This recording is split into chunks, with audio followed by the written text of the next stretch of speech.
네, 오늘도 하나님의 말씀 앞으로 나오신 우리 귀한 성도님들 주님의 이름으로 환영하고 축복합니다. 오늘도 우리를 가장 완벽하게 도우실 수 있으신 그 예수 그리스도의 탁월함을 우리가 의지하면서 말씀 앞으로 나아가기를 소망합니다. 예수 그리스도를 신뢰함으로 말씀 앞에 나아가는 우리 모든 성도님들께 하나님께서 평안과 축복으로 함께 하실 줄 믿습니다. 네, 오늘은 히브리서 2장 10절부터 18절까지의 말씀을 함께 보는데요. 이 히브리서 전체의 주제를 한마디로 요약해 보자면 예수 그리스도, 그분의 탁월함입니다.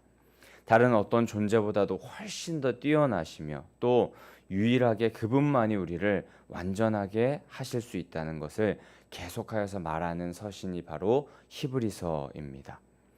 오늘 본문의 앞선 5절부터 9절까지의 말씀에 예수 그리스도께서 잠시 천사보다 낮아지셨다라고 기록되는데 그 이유는 바로 고난 당하기 위하여서였습니다. 그분의 낮아지심, 고난 당하심이 있었는데 그 이유는 또 우리를 형제 삼기를, 가족 삼기를 원하셔서였다고 오늘 말씀에서 우리에게 말씀하시는데 오늘 그 내용을 조금 더 깊게 살펴보도록 하겠습니다.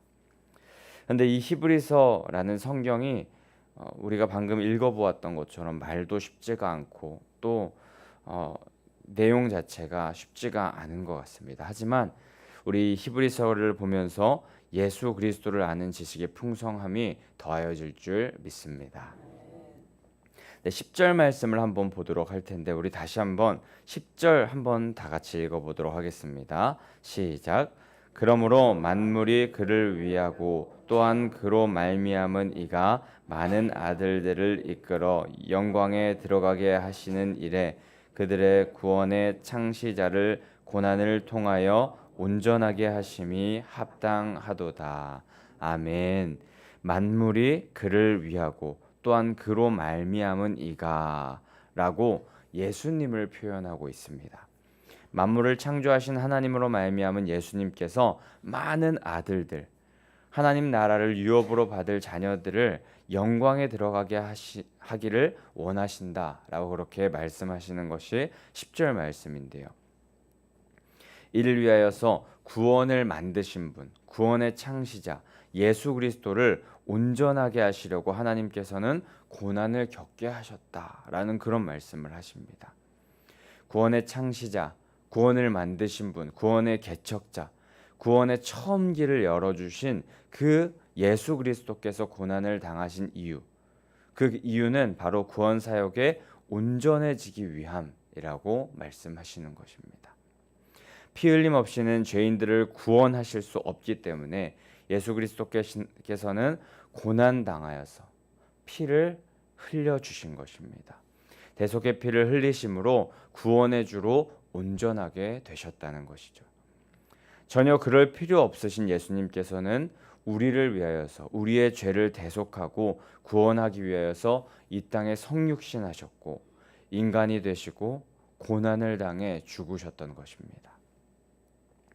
근데 저는 이렇게 구원의 창시자 되시며 또 우리의 죄를 대속하시기 위하여서 성육신하셔서 인간이 되시고 또 고난당해 죽으셨다는 그 이 10절의 말씀 가장 마지막에 등장하는 합당하도다라는 말이 너무나도 놀라운 표현 그리고 우리에게 과분한 표현이 아닐까 또 너무나도 우리에게 감동이 되는 표현이 아닐까 생각이 듭니다.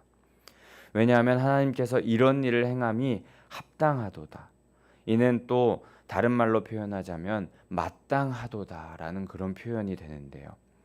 하나님께서 죄 많은 우리 인생들을 위하여서 우리 인간들을 위하여서 예수님을 고난받게 하시고 또 예수님을 죽이시는 일이 합당하고 마땅하다라는 것입니다. 우리를 영화롭게 하시고 우리를 영광에 들어가시게 하기 위한 그 뜻이 하나님의 뜻이었는데 그것을 위하여서 예수님의 죽음이 합당하다는 것. 저는 말씀을 묵상하면서 그것이 참 놀랍고 감사했습니다. 우리를 위해서 마땅히 십자가의 죽음을 택하신 하나님 아버지의 그 외아들 예수 그리스도의 무한한 사랑에 우리는 감사 영광을 올려드려야 할 줄 믿습니다. 또한 11절에는 우리를 거룩하게 하시는, 우리를 구원의 길로 인도하시는 예수 그리스도께서는 거룩함을 입은 우리들과 형제로, 가족으로 불려지길 원하신다 라고 하시고, 그렇게 되는 것을 부끄러워하지 않으신다 말씀하십니다. 우리를 그리스도와 함께 장차 하나님 나라의 상속자로 세워주시고 인정하여 주셨다는 말씀입니다. 로마서 8장 16절 17절에 이런 말씀이 있습니다.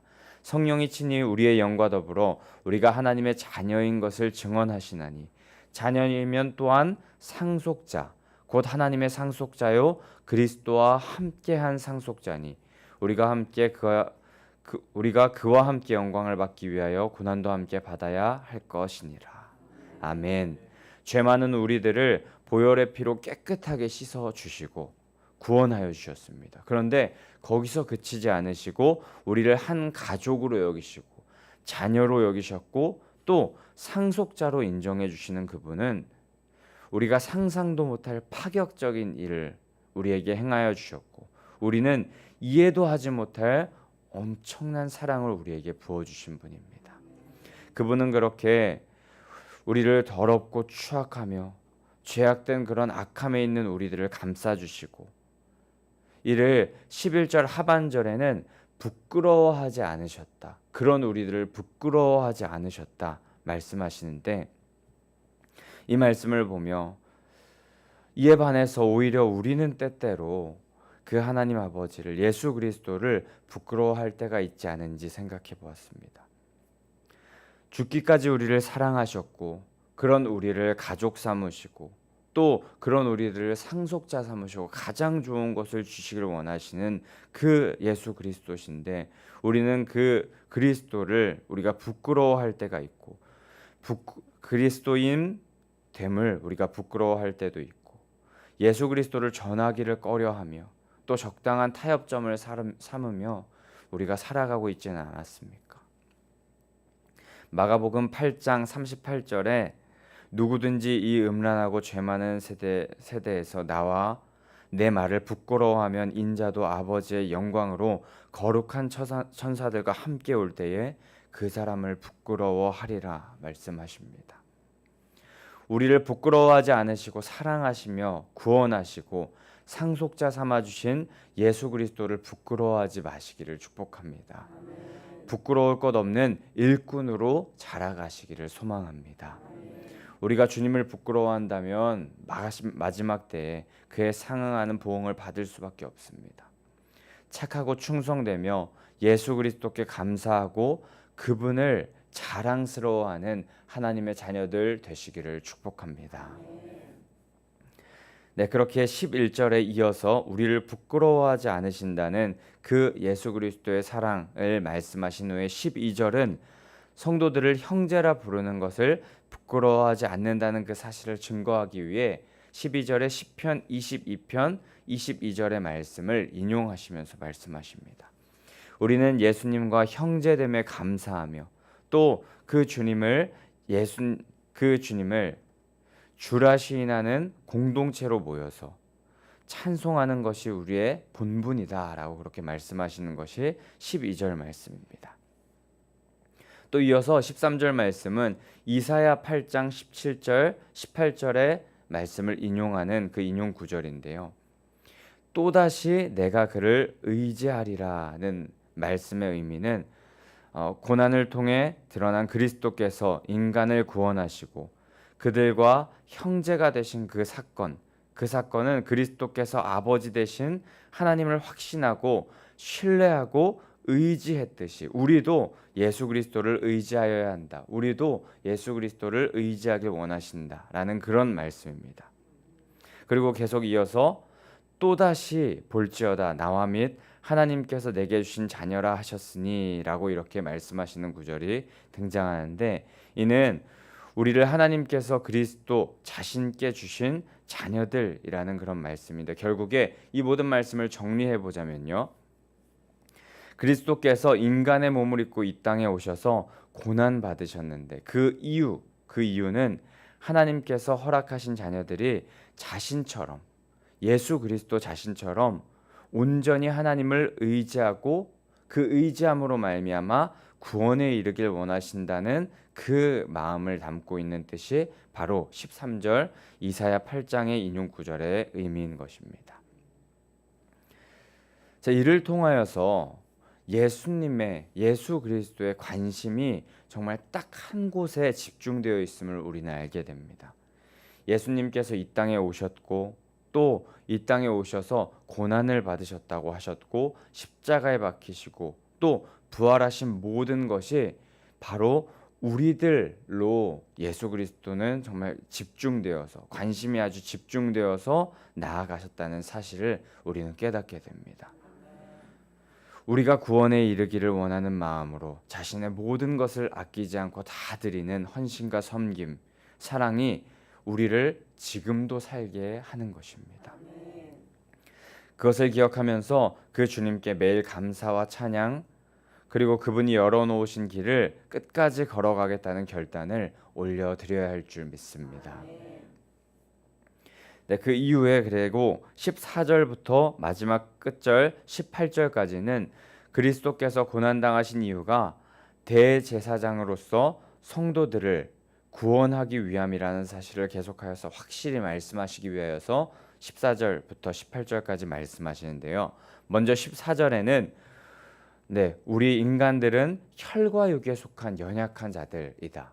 자녀들은 혈과 육에 속하였음에 하시면서 우리는 연약한 존재임을 밝히십니다. 그 결과 우리들은 죽음을 겪을 수밖에 없는 연약한 존재들입니다. 그리고 그 죽음은 우리 인간들에게 참으로 두려운 것이라고 말씀하시는데 15절 말씀에 그 내용이 등장합니다. 우리 15절 말씀 한번 읽어보도록 하겠습니다. 시작. 또 죽기를 무서워함으로 한평생 매어 종노릇하는 모든 자들을 놓아주려 하심이니. 아멘. 그렇습니다. 우리는 죽음이 두려워 죽음을 피해보려고 한평생 죽음에 매여 종노릇하는 인생을 사는 자들입니다.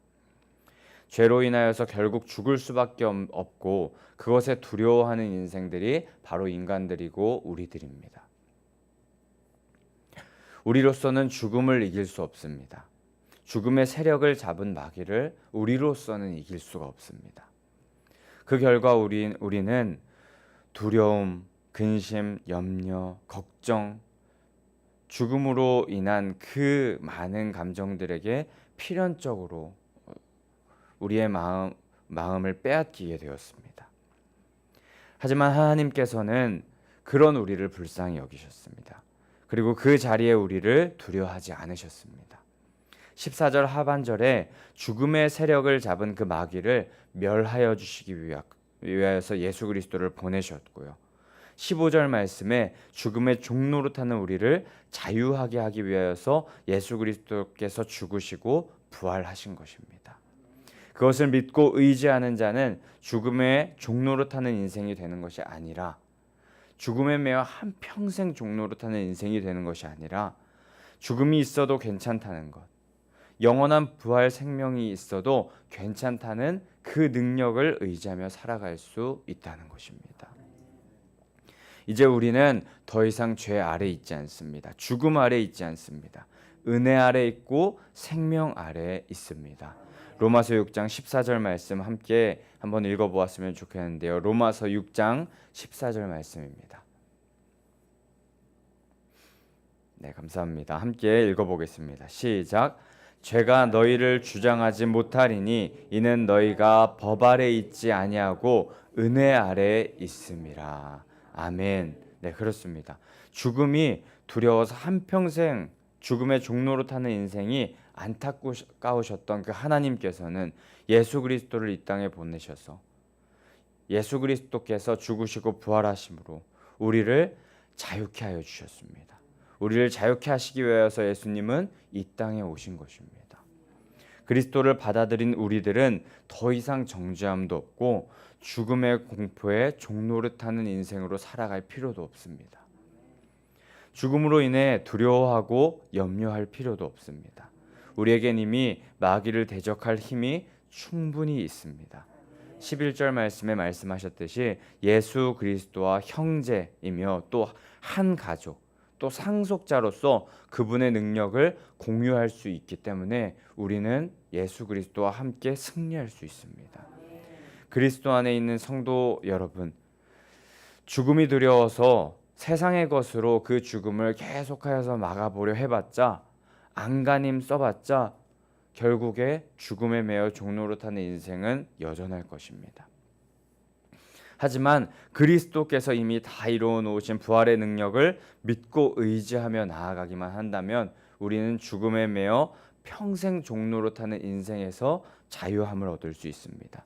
16절 말씀과 같이 아브라함의 자손인 우리 성도들을 위하여서 예수 그리스도께서는 우리와 하나님 사이를 화목케 하여 놓으셨기 때문에 우리는 그것만 의지하며 나아간다면 승리하는 자녀로 살아갈 수 있는 것입니다. 과거 구약시대 대제사장은 백성 모두의 죄를 가지고 대속죄일 1년에 한 번 지성소로 들어가서 하나님과 백성들 사이를 화목케 하는 역할을 감당합니다. 하지만 그것은 한계가 있습니다. 제가 말씀드렸듯이 대속죄일 1년에 한 번 지성소로 그 대제사장이 나아가서 그렇게 죄를 해결합니다. 근데 한계가 있습니다. 매년 동일한 제사를 드려서 죄를 속해야 했습니다. 하지만 예수님은 신실하시며 또 완벽하시고 완전한 우리의 대제사장이 되어주셨습니다. 그래서 단번에 자신의 피로 드린 제사로 말미암아 우리는 우리가 두려워하는 죄의 문제, 죽음의 문제에서 완전히 자유함을 얻을 수 있습니다. 우리에게 하나님과 화목해지고 하나님께 나아갈 완전한 길을 예수 그리스도 대제사장 되시는 완전하신 대제사장 되시는 예수 그리스도께서 그 길을 열어주신 것입니다.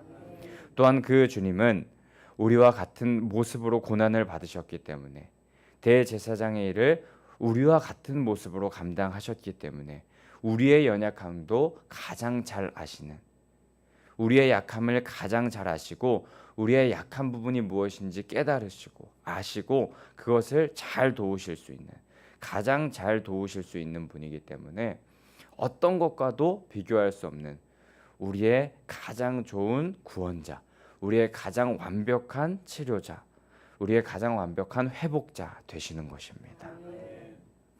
말씀을 마무리합니다.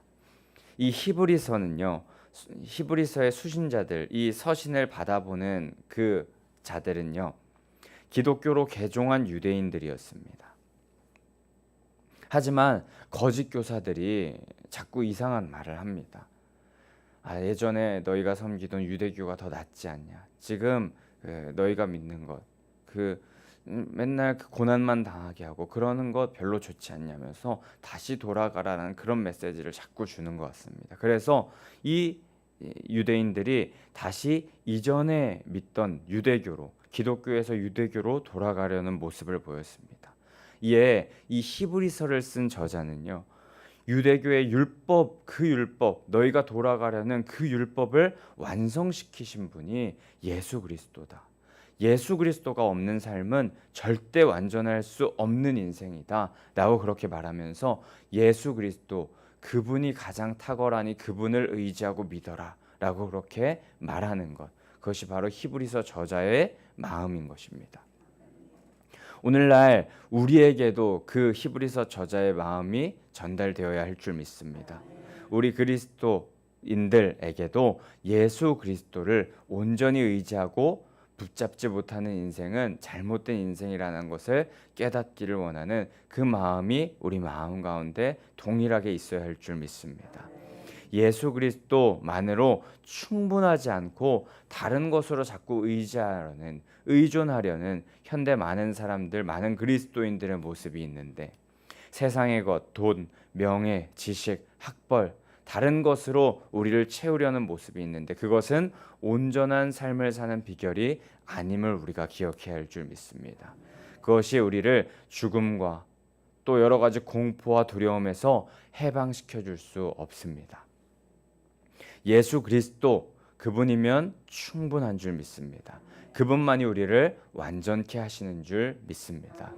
우리를 구원하시고 영원한 생명으로 이끄시며 죽음의 두려움에서 자유케 하실 분은 오직 예수 그리스도 한 분이십니다. 나그네 된 인생 된 우리들을 결국 죽음을 맞이할 수밖에 없는 우리들이겠지만 그 죽음조차도 이기시며 영생을 선물해 주실 분은 오직 예수 그리스도라는 것을 기억하면서 우리와 원수 되셨지만 우리를 위하여서 고난 받으신다는 것이 합당하시다고 말씀하시며 우리를 형제로 불러주시고 자녀 삼아주시며 상속자 삼아주시며 가족으로 여겨주신 그 사랑에 오늘도 감사하고 감격하며 그분께 그리스도의 탁월함을 열어놓으신 그분께 우리의 마음을 다 드리면서 감사와 찬송 올려드리는 귀한 성도님들 되셔야 할 줄 믿습니다. 죽으시고 부활하셔서 세상이 줄 수 없는 가장 기쁜 소식을 선물해 주신 예수 그리스도 우리의 주인 되신 주님을 믿고 신뢰하며 승리하며 나아가는 오늘 하루 되시기를 간절히 소망하고 축복합니다. 아멘. 우리 시간에 함께 그럼 288장 함께 찬송하신 후에